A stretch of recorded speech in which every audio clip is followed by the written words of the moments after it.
সরকারকে যা করতেই হচ্ছে, বড় সুখবর আসছে, সরকার বাধ্য হচ্ছে, কিছু করার নেই, দেয়ার ইজ নো অল্টারনেটিভ। এবং আমি এটাকে বলবো যে জামাত ইসলামীর 84 বছরের একটা চেষ্টা সফল, সরকার বাধ্য হচ্ছে সফল করতে। এগুলো জনগণকে জানিয়ে দিন দর্শক। আমাদেরকে মাঠে নামতে হবে, অনড় থাকতে হবে।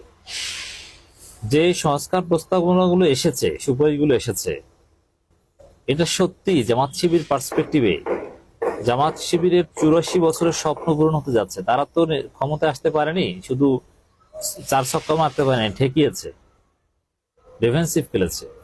এখন তাদের স্বপ্ন ডক্টর ইউনূস পূরণ করে দিচ্ছে। দর্শক, একের পর এক এই আমি একটা কথা বলতাম, আপনারা অনেকে বলতেন যে ভাই আপনার কি হালকা শিরোনাম দেন অমুক তমুক, আপনি কথায় কথা জামাতের জন্য বড় সুখবর আসছে। আরে ভাই, আমরা জেনে শুনে বলছি, আমরা কোন গ্রাউন্ডে কাজ করি,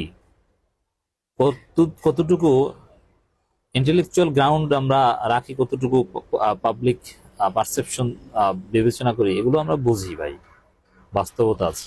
আমি বলতাম 5 আগস্ট আগে জামাত ইসলামের উপর আল্লাহর রহমত আসবে, জামাত ইসলামী মুহূর্তের মধ্যে বাংলাদেশের চমক দেখাবে। আল্লাহর রহমত, চমক, সুখবর, এই শব্দগুলো নিয়ে অনেকে একটু হাসাহাসি করতেন। ভাই, আমরা জানি যে আপনাদের দৌড় কোথায় আর আমাদের একাডেমিক দৌড় কোথায়।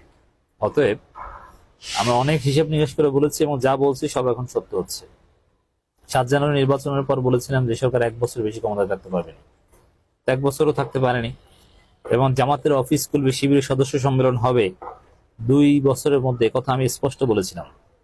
এবং শিবিরের সদস্য সম্মেলন শিবিরের সবচেয়ে জাঁকজমকপূর্ণ সদস্য সম্মেলন হবে, এ কথাও বলেছিলাম, সেটাও কিন্তু হয়েছে। এটা 2 বছর আগে বলেছিলাম। তো দর্শক, এখন দেখেন কয়েকটা বিষয়। জামাত এত ভালো মানুষের দল, তুলনামূলকভাবে জামাতের চাইতে ভালো সৎ কেউ নাই, যোগ্য মানুষের দল, মেধাবীদের সংগঠন শিবির। কিন্তু 71 প্রশ্ন তাদেরকে ধাওয়া করে। 71 প্রশ্নের কারণে তারা বাংলাদেশে এস্টাবলিশ হতে পারছে না। 71 প্রশ্ন তারা কোনোভাবে ধামাচাপাও দিতে পারেনি। কখনো মুক্তিযোদ্ধা সাজে, কখনো জামাত নেতার সেক্টর কমান্ডার সাজে, কখনো 71 প্রশ্নকে জামাতের ভূমিকাকে ডিফেন্ড করে।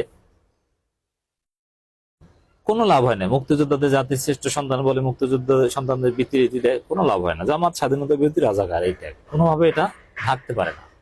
কিন্তু ডক্টর ইউনূস সরকারের এই অভ্যুত্থান 24-এর ঘটনা এটা ঢেকে দিচ্ছে। কিভাবে? মুক্তিযুদ্ধ মন্ত্রণালয়ের অধীনে জুলাই অভ্যুত্থান অধিদপ্তর হচ্ছে, এবং এই জুলাই আগস্ট গণ অভ্যুত্থানে বা বিপ্লবে আহত নিহতরা মুক্তিযোদ্ধাদের মতো ভাতা পাবে, সুযোগ সুবিধা পাবে। কিছুদিন পরে তো আমরা শুনবো তারা খেতাবও পাবে যে আবু সাইদ বীর শ্রেষ্ঠ, অমুক বীর শ্রেষ্ঠ, অমুক বীর প্রতীক, বীর উত্তম। এর মানে 71 ব্যবসা শেষ। নতুন সংবিধান যে হবে সেখানে জাতীয়তাবাদ থাকছে না, ধর্মনিরপেক্ষতাবাদ থাকছে না, চমৎকার বহুত্ববাদ থাকবে। এর মানে জামাত শিবির বাংলাদেশ। জামাত শিবিরকে আর ডিমিন করা যাবে না, ডিমোরালাইজ করা, ডিহিউম্যানাইজ করা যাবে না।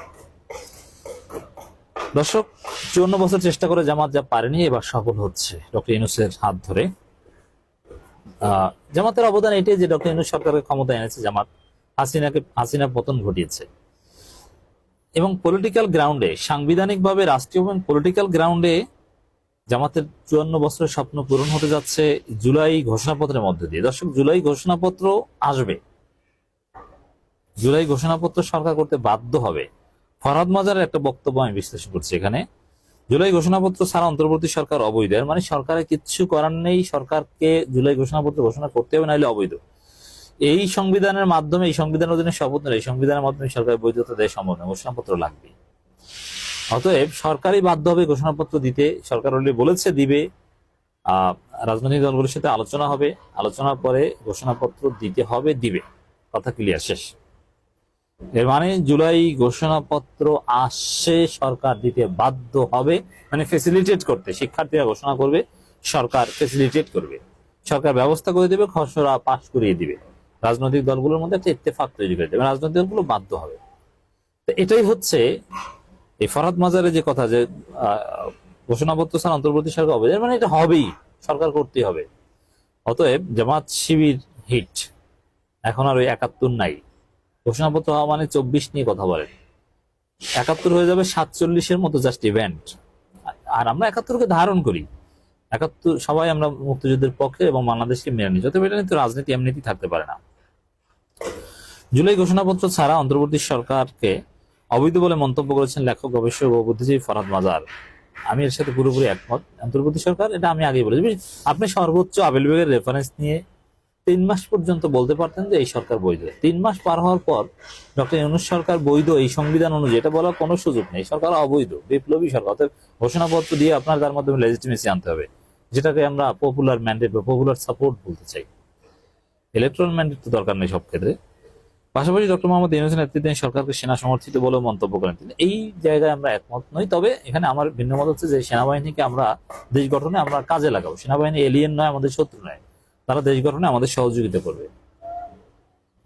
আলোচিত লেখক এখন ফরহাদ মাজার অতি বিপ্লবী, এই জন্য কিছু কথা বলবেন, আমরা সেখানে একমত নই। তবে সরকার বাধ্য হবে জুলাই ঘোষণাপত্র ডিক্লেয়ার করতে, এটার সাথে আমরা একমত। আলোচিত লেখক বলেন, শেখ হাসিনা ফ্যাসিস্ট সংবিধান রক্ষার শপথ নিয়ে একটি সেনা সমর্থিত উপদেষ্টা সরকার গঠন করা হয়েছে, অথচ এ ধরনের সরকার কোনো সাংবিধানিক বা আইনি ভিত্তি নেই। সেনা সমর্থিত, তবে আইনি ভিত্তি নেই, এটা ঠিক।